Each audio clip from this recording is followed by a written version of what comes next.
Traumas infiltrate not only our lives at large, but the popular culture that we tend to consume. Popular culture, far from being a lowbrow form of escapism, it serves as a space for us to discuss really important social and cultural issues, including, but not limited to, sexual assault, abuse, feminism, and equality.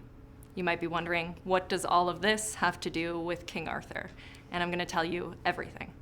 So in my research, I look at the link between love-based traumas inflicted by or upon women, female characters within Arthurian medieval literature and Arthurian adaptations.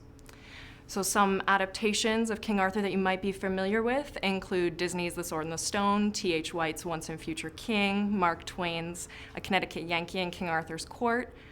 All of those adaptations share a lot of features, including, but not limited to, the fact that they are all part of a subgenre of medieval studies called medievalism. Medievalism is basically how medieval history and life are incorporated into modern pop culture, architecture, and art.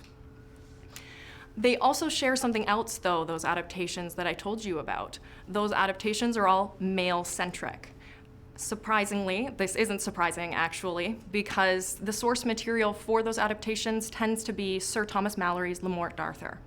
Le Morte d'Arthur is all about Arthur and his knights. The women are kind of a side project. But surprisingly, Malory did inspire a female-centric retelling. This book, The Mists of Avalon, written by Marion Zimmer Bradley, came out in 1982 and became a landmark fantasy text. In my project, I use Bradley's text, Malory's text, and the televised adaptation of The Mists of Avalon to explore and expose how we navigate trauma in medieval and modern contexts.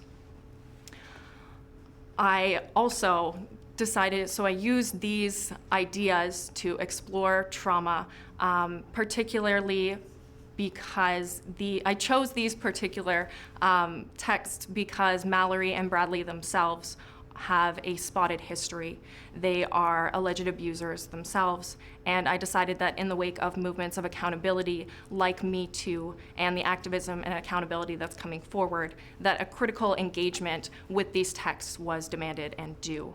I seek, through my research, to provide women a metaphorical seat at the round table and to not limit them to just being villains or victims, saints or sinners. I'm providing them time to explore the nuances for why women help or hurt each other, depending on how the ferocity of their love manifests.